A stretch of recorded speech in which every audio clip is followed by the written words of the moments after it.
Leonardo da Vinci said, "Simplicity is the ultimate sophistication."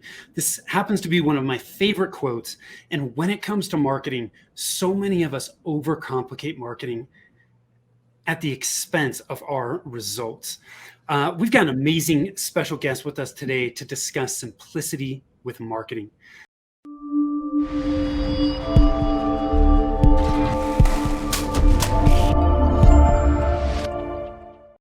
Hi, I am Tim Fitzpatrick with Rialto Marketing, where we believe you must remove your revenue roadblocks to accelerate growth, and marketing shouldn't be difficult.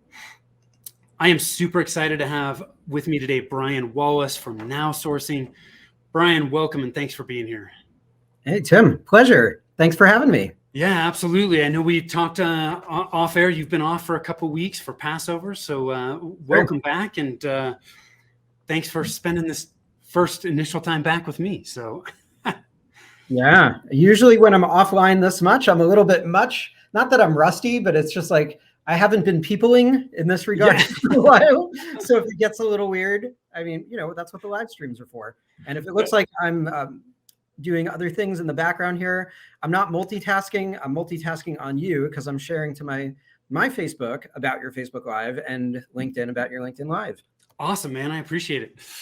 It's going to be fun. So before we jump into talking about simplicity with marketing, I want to ask you a few rapid fire questions, help people get to know you a little bit. You ready to jump in with both feet here? Yeah. Okay. So when you're not working, how do you like to spend your time? Boy, when I'm not working, chances are I'm sleeping. I also have a large family. I'm a person of faith, so I like to keep myself grounded when it comes to that. I enjoy films. I enjoy music. I enjoy nature a lot. I think a lot of the world gets obsessed with tech, and a lot of times when I'm not working, I'm happy to not be in front of this thing. Yes. Yeah, you and me both. Mm-hmm. What would you say is your hidden talent? Hidden talent. Well, I mean, I think it's the simplicity thing that we're talking about here, not to take away from the actual show header. But you said it, or Leonardo da Vinci said it well, that a lot of people overthink things, and that's not how we actually think. Malcolm Gladwell in his book Blank talks about this a lot. Just really the ability of intuition or wisdom or knowledge attained over time allows you to cut through some of the nonsense, because there's sort of two paths in life, or at least in your business life, that you could pick. One is that you look really fancy and I can put on a bow tie instead of a regular shirt like I'm wearing today for your live stream.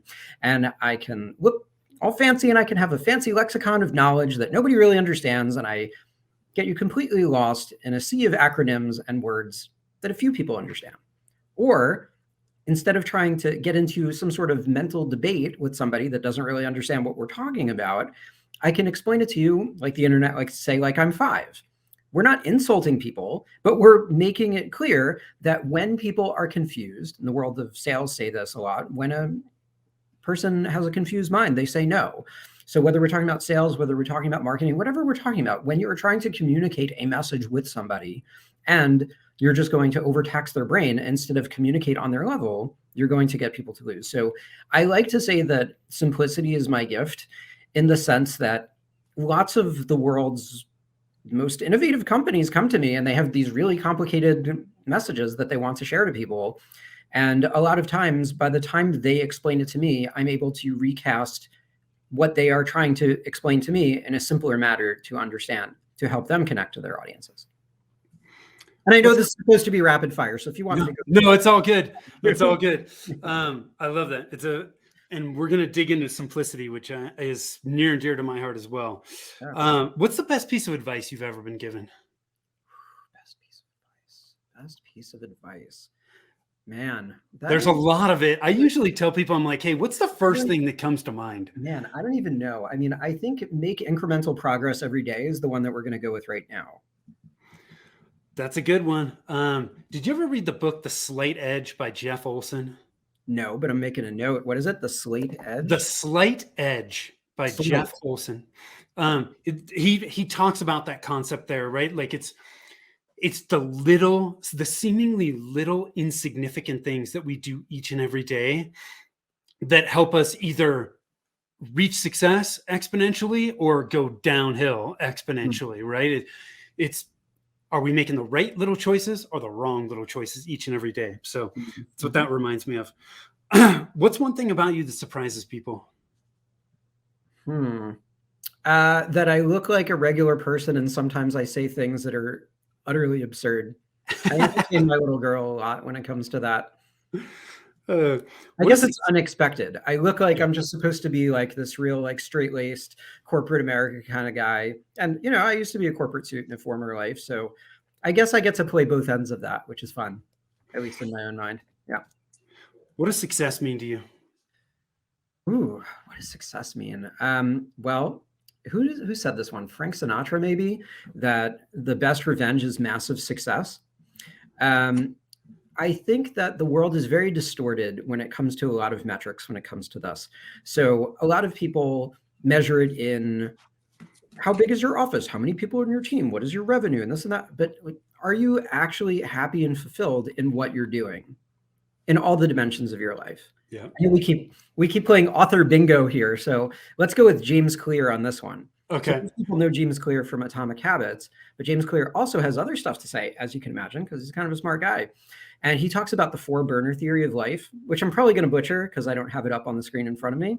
And like I said, I'm just coming back from a long time without all this peopling and live streaming. So let me try my best. So envision in your mind's eye, if you will, or run off into the kitchen, if you will. I'm pointing that way because my kitchen's that way and I'm working from home, and that's today's world of offices, right? Yes. So imagine your stove. A traditional stove has 4 burners, right? Nothing complicated. And those are your 4 dimensions of life, one of which is your health, one of which is business, one of which is family, one of which I think he says is spiritual. So the reality is that you never get to use all 4 burners. And really, I think you get to use 3, but most people overburn on the 1 burner and they just work themselves to death. So I think learning how to cook for everybody and use all of the available burners to keep everything humming efficiently is good. I feel like we all have seasons when we must have sprints where certain things are going to be more or less urgent. But I think a lot of the urgency allocation falls on us. The onus is on us to protect ourselves because, as Stephen Covey would tell us in the 4-quadrant system, we should be taking care of that quadrant 2 stuff. For those of you who can imagine the XY axis over here, I guess I should go this way for the camera. XY axis over here, where your top right is the stuff that is not yet urgent, but important. That's all the futuristic stuff that you should be working on. Not all of the things on fire, not all the things that are time vampires and people sucking away at your life, and not just endless emergencies. Yeah. Where's your happy place? Where's my happy place? Ooh, that's a good one. Where's my happy place? There's a lot of ways I can answer that. I actually went to Israel for the first time in January, and wow, blew my mind. Yes, I said for the first time. So I think we're going to go with that. Yeah, I love it. What qualities do you value in the people you spend time with? Man, trust and loyalty. I think a lot of people can be clever and intelligent, and a lot of them are sociopaths. I was just at a major and I found that I was having a discussion about how do we not let sociopaths in our circle. So I really am into like trust and loyalty. So like a lot of people do business with me or travel with me around the world at conferences, on stages, on the internet. And you'll see, I mean, even just the people who are like liking the stuff that we're just live streaming right now probably have been following me or in some sort of communication with me for a year, 2 years, 5 years, depending on where they saw me, right? Some people have been watching me on the internet for a decade and a half or more, right? So I think that given all of the talents that are in the world, there's such a lack of trust in today's world. Social media networks certainly aren't helping. Politicians aren't really doing a great job. The media networks certainly aren't. If I may diverge on that for a second. Sure. Yeah, absolutely. I think is the dictionary that comes out with the dictionary of a year every year, where they come up with a new word kind of thing. Right? Okay. I guess like even dictionaries need to be viral these days or something. I don't know. Well, we love you dictionary people because words are important and precision of words and using the right words is important. So I believe their last year or the year before, sometime in the time warp that is the COVID years or the post-COVID years or whatever we're going to say there, they said that there's a thing called goblin mode. And goblin mode is not a nice thing to say about humanity. Goblin mode is our lowest echelon of no longer practicing self-care, whether we're talking about mental, literal grooming, showering, deodorant, you name it, sitting around in sweatpants, never getting dressed again, don't go out anymore. So basically looking like a giant goblin, if you will, even if you don't like, fantasy genre stuff. What I found at this major world conference and a lot of interactions I've had lately, Tim, and anybody listening, when was the last time anybody out there said, "Hey, Tim, how are you today?" And Tim just said, "Fine." That dialogue, that veneer of false dialogue has not been a thing since at least 2019. So rest in peace when it comes to that. So if the global pandemic did anything good, at least it got us a little bit more real. Or the people who don't know how to be real and don't know how to be authentic and don't know how to understand that life, business or otherwise, is not transactional, it's relational.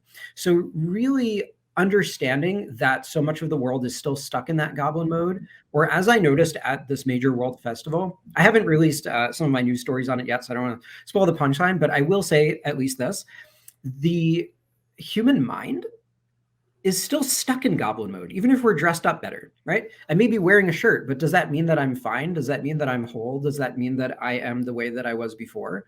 I don't think that we're going back to the way things were. I think that we've found a new way to communicate.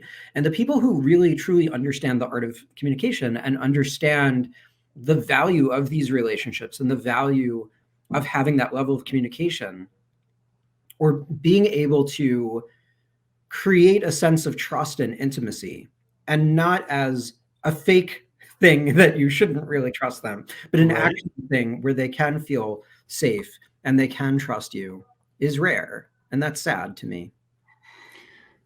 Yeah, it's I love how you mentioned life is relational. It's so easy for us to overlook that sometimes. But it's, gosh, I mean, in our personal and our business lives, the relationships that we build and we foster are absolutely critical. So tell me a little bit more about what you're doing with Now Sourcing. You guys have been in business for a while.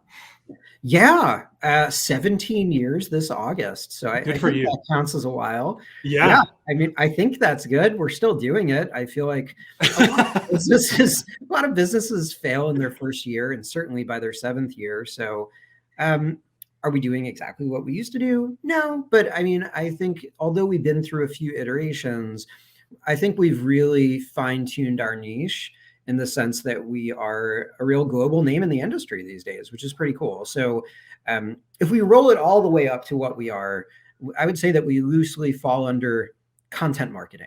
So if you Google the world's top content marketing agencies, I could Google it now, but like I said, we're not multitasking. We're on your show right now, Tim, so come on. So you'd find this global rating system, and you'd find that our company is probably number 1, 2, or 3 in the world out of the 20,000 or so that they rank. More specifically, we really wrote the book on visual storytelling and infographics, or as we like to say, simplicity, because rather than over explaining stuff in the details that do not matter because we haven't developed that sense of trust and relationship, we help focus on the emotional side and on the visual side of the brain that actually cares about what we're doing before we understand a bit more to get to that level of trust. So another way that I like to say it is that we make the world's ideas better by making them simple, visual, and influential. We can talk about the influence side later, but so far we've really been focused and fine-tuned on the simplicity side and on the visual side. I love the fact that you said we've had multiple iterations, right? Like, I don't know how you can be in business for 17 years and not have multiple iterations. Like, man, things are constantly changing. The market's evolving, and if we're gonna thrive, we've gotta morph, right, and adapt. So yes and no. So I think that there is let's play devil's advocate, shall we? Sure. There's a danger to what you're saying, because a lot of times there is a very large cost to pivot. because one, it might not work, and two, you might kind of look like an idiot if you're constantly changing course, right? Yeah. Like when Bitcoin went down, everybody threw their NFTs in the garbage, and then all of a sudden they were VR or now chat GBT experts or something. And it's like, you can tell when somebody is just a trend wave rider.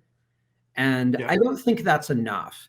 I think that you shouldn't just immediately jump on a trend. You should always be mindful of it. So I like to spend a lot of time on research and development, or what I like to call visioneering, to see what's next. So a lot of people would say, I'm in the infographics business, or I'm in the content marketing business. I never look at it like that. I look at what is the future of influence on the internet. I actually have a better word than influence, because there's too many people that are called influencers that have kind of burned that word to the ground. Like, remember Fire Festival? Yeah. Yeah. Did you know that guy's out of prison and he's in the middle of working on Fire Festival 2, allegedly? I didn't know that. I just saw that literally this morning. I'm like, is this a joke? Is this like a parody account? No, it's actually the guy. I don't even know. That's crazy. So I'm going to throw a different word there, because I do believe that the world of influence is important. So if you are an individual and you're trying to get on stages, if you're a company and you're trying to sell product, if you're a politician and you're trying to run for office, obviously you need some level of influence. But like I said, influence as a word has been completely scorched earth, burned to the ground, ruined. There is a wonderful word. It sounds a little old-timey, but give me a chance, because I'm called renown. So if somebody is renowned, they're probably not a scam artist, right? So like a Ponzi schemer that goes to jail could be influential, but probably isn't well respected, or maybe is like a well-respected con artist or something, but that's too weird. Like I said, I'm going to be a little extra today. So that's all good. Yeah. So you get what I'm saying. So just because somebody has influence doesn't mean that it's automatically positive. And very often we find that the people we trust don't deserve it. Right. But if somebody is a person of renown, that means that they are influential, but they themselves are respected and should be trusted. Yeah. That's what we're going to go with. I love that. It's such an interesting, it's an interesting twist on it, right? Because like you said, I mean, God, there's just so many people that are calling themselves influencers, and sometimes, honestly, I don't even know what to think. Yeah. Just call yourself it today. Yeah. Hey, that's it. So when it comes to marketing, right, when I initially got into business, my start of my professional career was in the early to mid 90s. I mean, at the time, websites were informational brochures. I mean, I think the fundamentals of marketing haven't changed. Those won't change. But gosh, there's so many more marketing channels today. Why do you think so many of us overcomplicate marketing? Oh, because most of it is BS. There's just so many things to focus on, right? So like, let's look at it from the POV of the business owner or the small business owner, right? These people are hopelessly getting spammed on every possible network and email everywhere they go, ads everywhere. And everybody's an expert and take my course and do this thing and blah, blah, blah. And everybody's just pitching what they want, and you have no idea if they're good.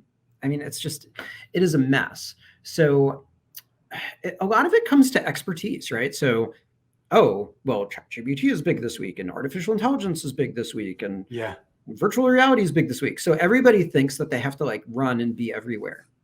And if you find even the people who are great at, let's say, Facebook or LinkedIn or TikTok or ads or content marketing or infographics or lead gen or B2B or whatever it is, you'll find that the experts don't spend all day on every single network doing every single thing.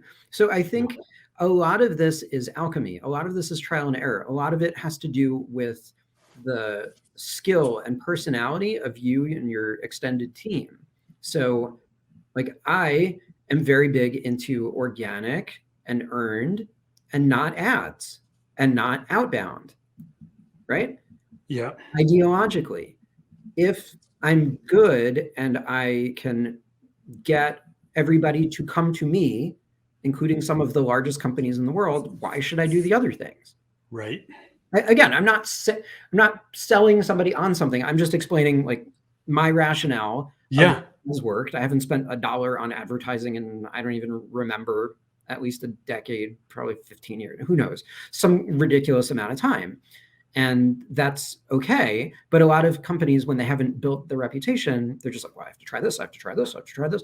Yeah. I think a lot of people, they just get wrapped up in, well, we have to get this many likes. And they don't really look at the KPIs and they don't look at it from a business fundamentals lens. Yeah. So we're just all busy focusing on the stats that do not matter. And for what? I talk about this all the time. You want to look fancy, or do you want to actually do something that matters? Yeah. Right.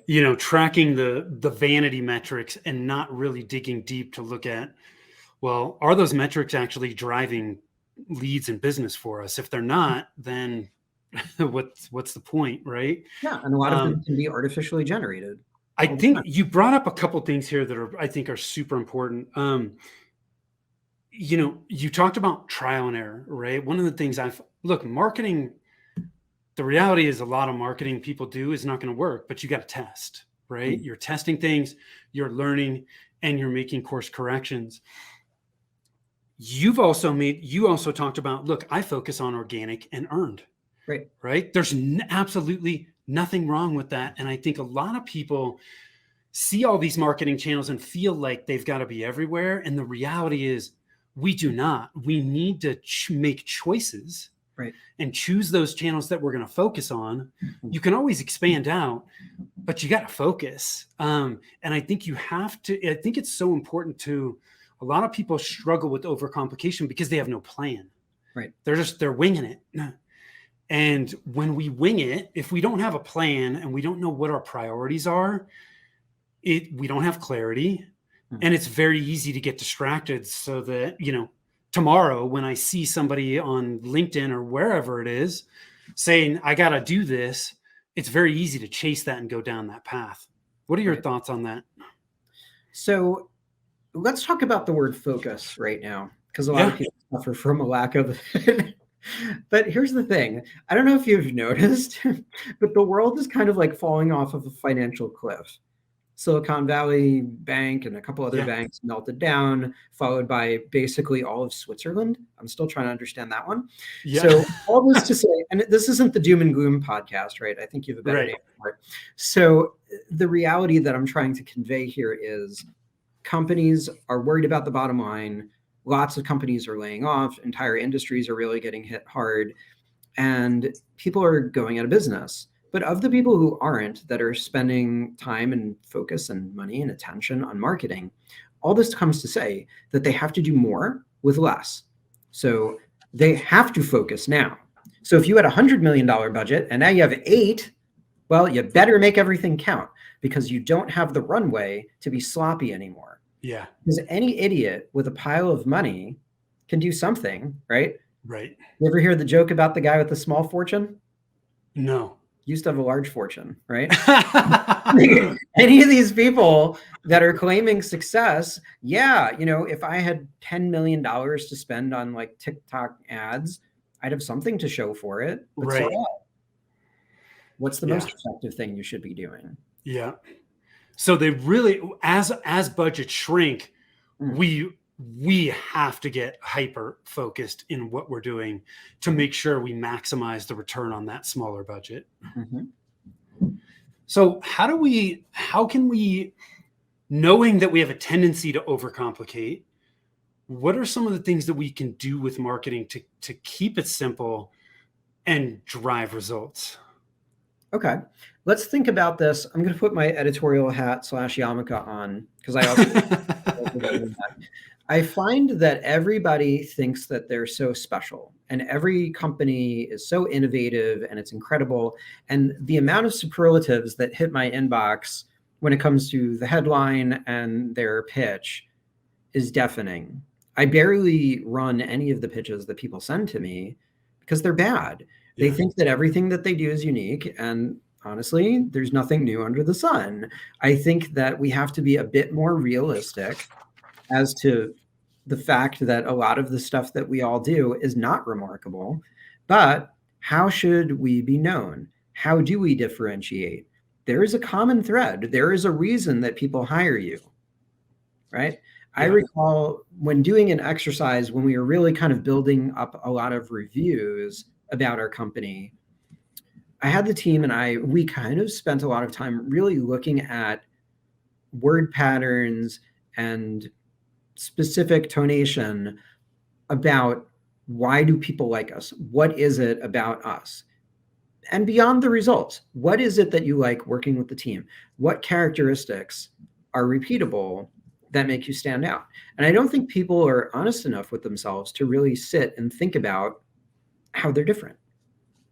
People just like to say, well, we're the Uber of this and we're going to 10x that. And it's no, people don't care about that because all you're doing is just talking about some other company. Yeah. How is it that you stand out? And how is it that we try to make more personal connections with whatever it is we're trying to influence? I know I said influence is a bad word, but in that usage, we're going to. No, it's okay. So here's what I'm gathering from what you just shared. To keep things simple, we need to go back to the fundamentals. I think a lot of people skip fundamentals when it comes to marketing because it's so easy to have this bias toward action. But if we're going to be successful long term, the marketing that we use, the vehicles we choose to use need to have fuel. To me, the fuel with marketing is understanding, you talked about your clients, right? Your ideal clients, and why they chose to work with you, what makes you different, and all that. Once you understand who those ideal clients are, it starts to shift to, okay, how are we different? But it's about your message, right? Your marketing message. And to me, one of the things in your marketing message is how you're different, right? And what you do, and keeping that message simple. If we focus on those fundamentals, that I think makes all the other marketing activities you take much simpler at its base. Right. Do you agree with that? Or do you think differently? Well, I feel I'm not a natural contrarian, but a lot of people tend to think that I think differently. I don't think differently from what you're saying, but I think that a lot of folks don't think enough about delight. Right? So I'm going to do the job and that's it. That's fine. Yeah. But as an example, I recently had a home service at my house yesterday. I thought my expectation was X because I was paying a monthly amount of some small monthly amount for maintenance or membership, whatever it was. Yeah. And I thought there might have been something wrong. Lo and behold, luckily nothing was wrong. And they're like, hey, do you want us to do maintenance? Do you want us to do this and that? I'm like, yeah, sure. While you're here, why not? So this is a company that never proactively, even though I'm paying monthly membership, ever calls me to schedule servicing and stuff. So that's like warning, red flag number one. Then the service person is here and says, hey, would you like, while I'm here, to do diagnostics and this and that? And I'm like, yeah, sure. We pay a monthly membership thing.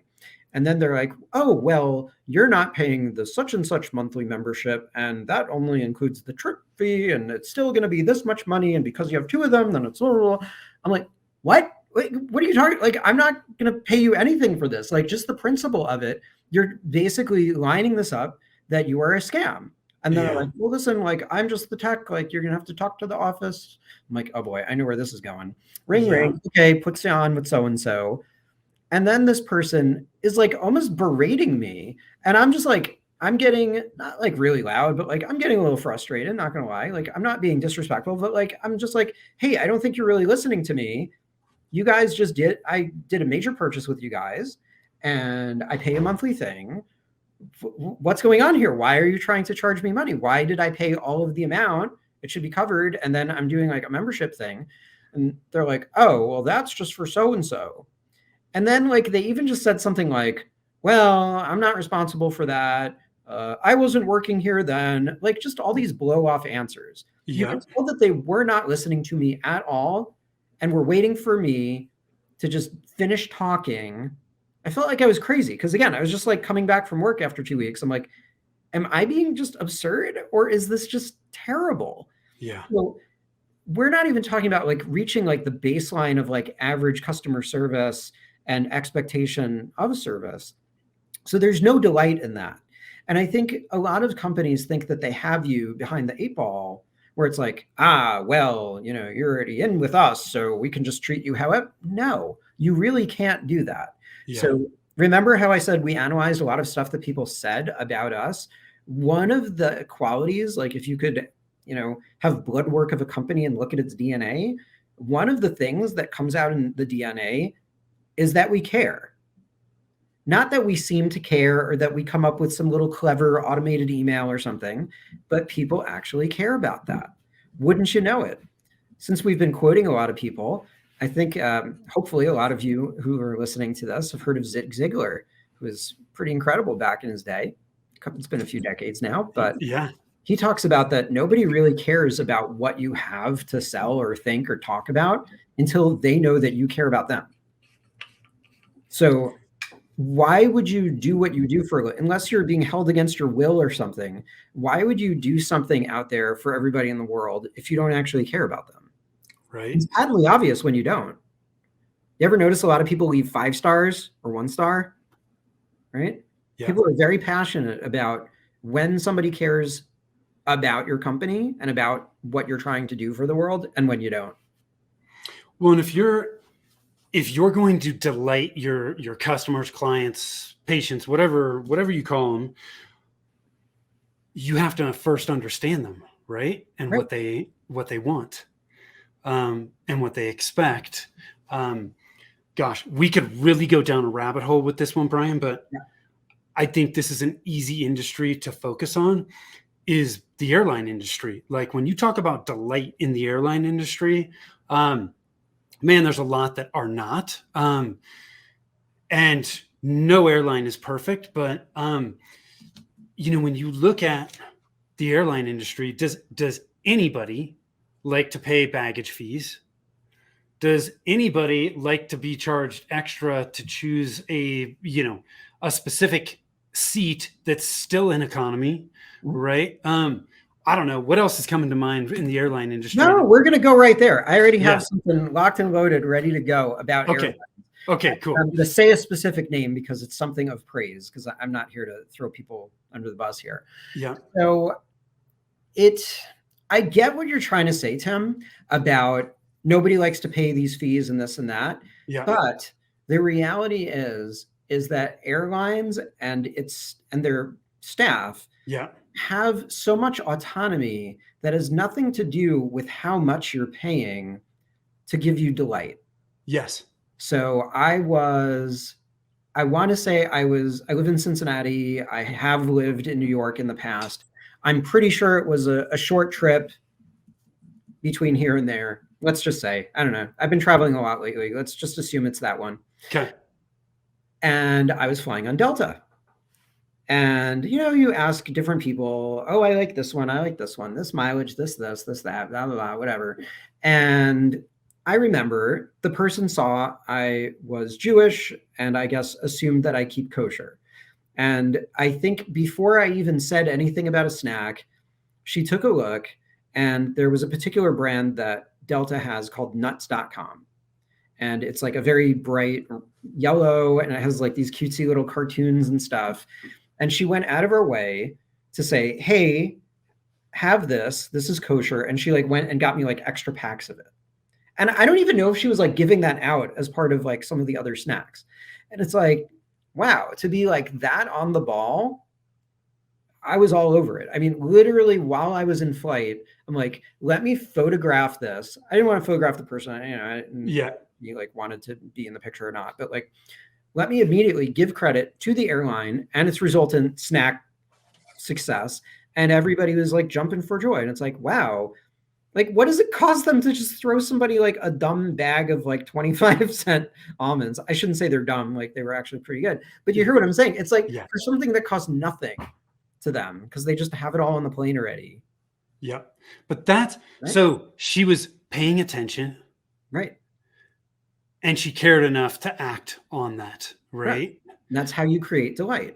There's an unexpected level of overperformance just when you least expect it, which I guess is what I just said with unexpected, but yeah. But for that to happen in an organization, consistently, it has to be baked into the culture Right. in some way, shape, or form. Right? It's really not that hard to do that. That's the thing. Everybody thinks that they have to throw a bunch of money at it or do something, but it really isn't. It's just that human level of interaction. There's a great book about this, by the way. There's a book called Be Like Amazon, Even a Lemonade Stand Can Do It, by the Eisenberg brothers and Roy G. Williams. The 3 people wrote it together. And it's just this awesome story about just how to really bring out this unexpected delight. And they go through like all sorts of different companies in it that do it. And it's not that hard. I mean, here, I'll just tell you something that we do. So when we send somebody a contract, have you ever sent somebody a contract? Have you ever received a contract, whether it's for business or real estate, whatever it is? They're always so boring. They're just black and white. Nobody thinks about them. Every page, I guess we've changed it a little bit over the years, but every page used to just have like ridiculous, like goofy graphics all over it, but it's highly visual. And people have said stuff like, wow, I never thought to make this look good. It's like, well, why can't it look good? Right. Don't you matter? I mean, you're signing your name digitally or otherwise on a thing to give us money. Like, can I at least try a little bit? Like, why is this so shocking? But it is. And why? Feel free to steal that, everybody. I'll come up with something else. But you hear what I'm saying? Yeah. Absurd, right? Yeah. Well, look, it's different, right? It catches people off guard and they remember it, right? Just like you remembered the flight attendant giving you kosher because she was paying attention. So I love it. So I wanna go ahead. But that I didn't even ask. Yes, you didn't Nobody even said ask. Make the contract more visual. If you can come up with something amazing, or at least above average, that they didn't even ask, that's when you win. Like you've seen that I make these gigantic long form visual infographic things, right? Yeah. So try this on for size. So I have done it where, so there was like somebody in town that I became friends with and we were doing a whole campaign for him. And I remember we met up for lunch not that long after we had deployed this whole campaign. And I went to a print shop and I got like one of those gigantic long form vinyl banners. And I just like rolled it out in front of him. It was like 6 feet tall. Like his eyes like popped out of his head, you know, and it's just like, wow, I can't believe that. Yeah. Right. And how much did it cost? Like, what is the price of delighting somebody that they can't believe it? And he probably like has it like sitting in his office on his wall or something forever. $20. I mean, it's hilarious. It doesn't mean that you have to have a huge money commitment, a huge time commitment. People just don't think about going the extra mile because, like we said before, they're just all wrapped up in trying to keep up with all the latest and greatest and not doing it. Yeah. Well, which kind of goes back to your point earlier about things being relational. Right. Right. I mean, that's what you're doing. You know, it was, oh God, where did I read this? It was, have you ever read Giftology? Sure sounds like I should. Yeah, God, forgive me. I cannot remember the author's name, but I was reading an excerpt from that where he talks about an instance there of something that he did. God, I hope I don't butcher this too bad, but it was. I don't even know the book, so you can't. Yeah, but it was such a great example of being relational and just doing something that most people would never think of, to just continue to build that relationship and stand out. And he was the guy that he was trying to connect with. He knew that he loved Brooks Brothers shirts, and he knew that he was going to be meeting him. I guess he was coming to visit him or something. Mm-hmm. Well, he went in and he decked out the guy's hotel room like it was a Brooks Brothers showroom and said, just pick and keep any of the shirts that you want. Yep. And the guy was absolutely. I've heard of this story before. Yeah. He was absolutely blown away. Right. he said, look, I'm going to keep some of these shirts, but I'm going to pay for them.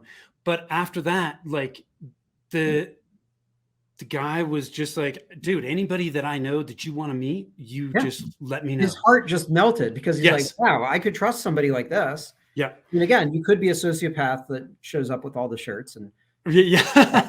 turn off this show right now. We're not giving you any ideas. Get out of here. It but I think reminds you know, honestly, I feel like the name, you could rename this podcast to like Name a Book Showdown or something. I've got it reminds me of one that I think will also add value to this. Please keep going. Yeah, no, it's just as we talk, some of these things are popping into my head. So can I throw mine in before you go? Please do. Please do. There is a guy who is a Wall Street Journal columnist by the name of Stu Heineck. Stu wrote a pretty famous book called How to Get a Meeting with Anyone. And it talks a lot about a lot of these tools and strategies. Something that he does that I think is really fascinating, because I said he's like a Wall Street Journal, I think I said columnist, but I meant cartoonist. So he makes like all those little editorial cartoon things. Okay. So if he wants to get a meeting with somebody, he can just like literally like send them art. And then they just keep it forever. Like, of course they're going to like call him back and stuff. It's amazing. It's so much does he send them like one-offs or caricatures or like? A lot of times what he'll do is he'll have like a standard template, but he'll change what it is.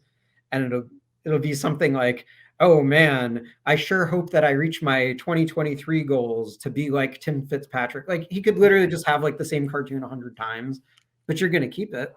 Yeah. You wrote your name on it. I love it. Isn't that fascinating? Yeah. I want to end by talking about, there's a lot going on with AI in the marketing space at this point. I mean, it's all most people can talk about.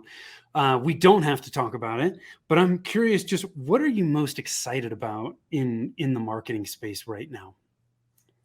Well, why don't we just go with AI? Because I feel like that's something that people need some help with. Yeah. Because of what I do for a living, because I'm pretty narrow, the other sense of what I do is actually very wide. So imagine playing Trivial Pursuit and my company is the little thing with all the pie pieces in it. So I get to play around with a lot of different kinds of markets and technologies. We've done stuff in the AI space probably for at least the last 5 years, maybe more. I didn't just wake up one day and start playing with ChatGPT, right? Yeah. So I actually have a lot of stuff to say in the matter. I think AI is overhyped.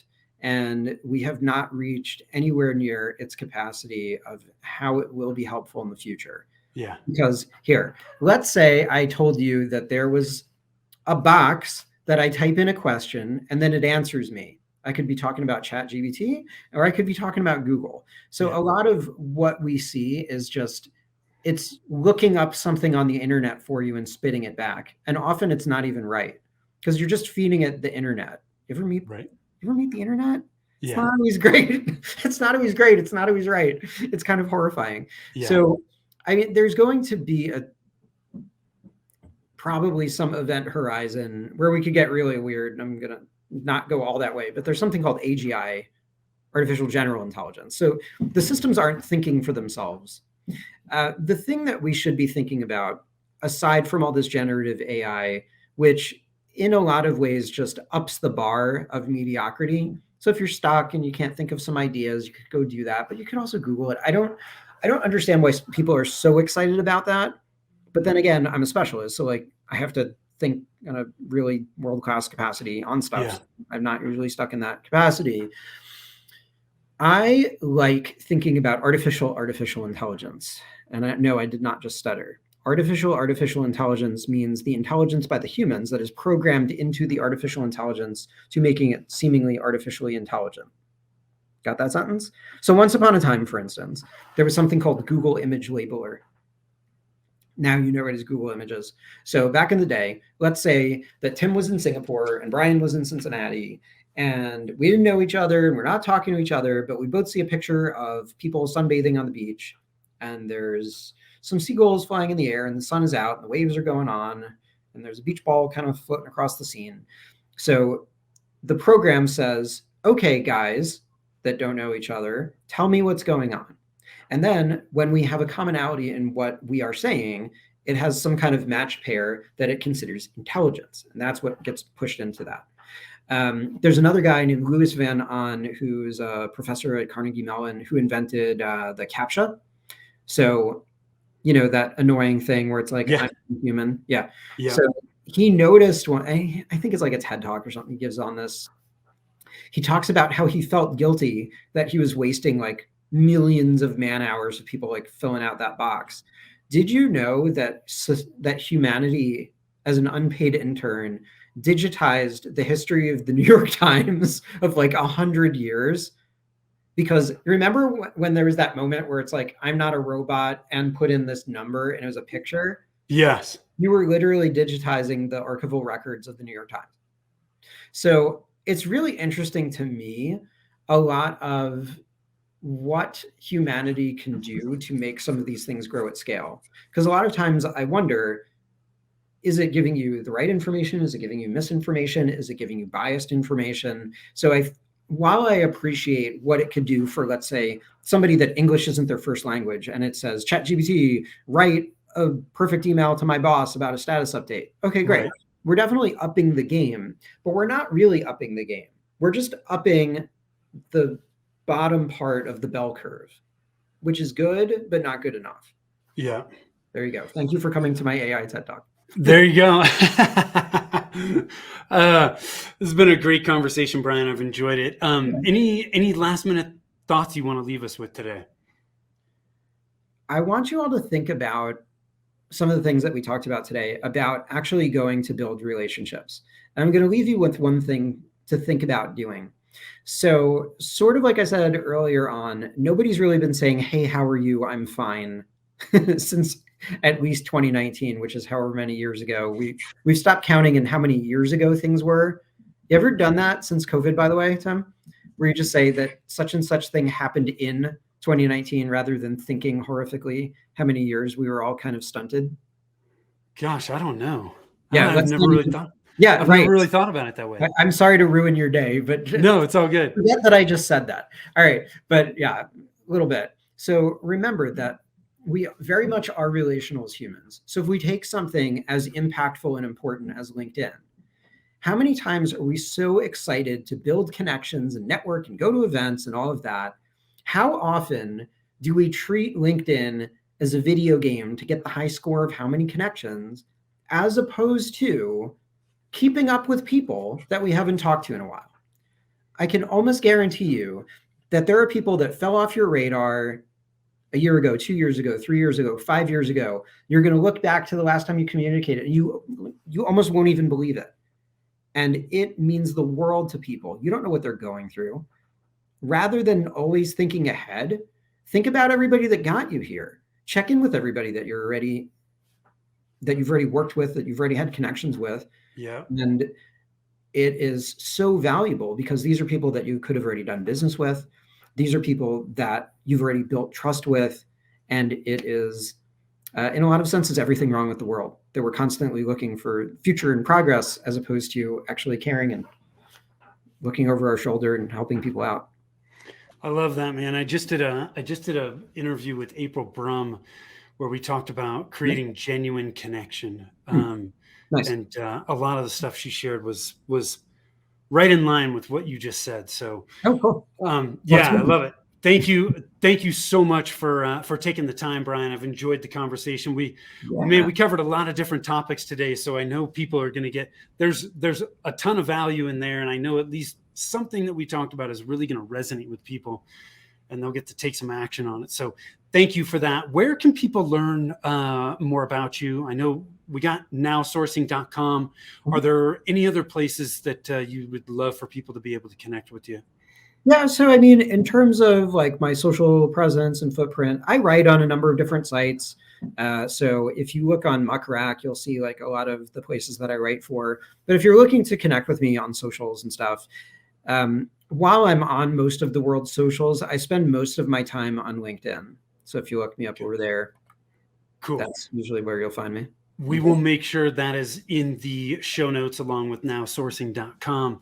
Again, Brian, thank you so much for taking the time. It was great to chat with you. Yeah. Those of you that are watching, listening, I appreciate you. We've covered a lot of different topics here with marketing today. Hope you got a ton of value from it. If you want to connect with us, you can do that over at rialtomarketing.com. You can also, if you are interested in accelerating your revenue growth, you need to remove your revenue roadblocks. If you want to discover which of the 9 roadblocks are slowing down your growth, you can do that over at revenueroadblockscorecard.com.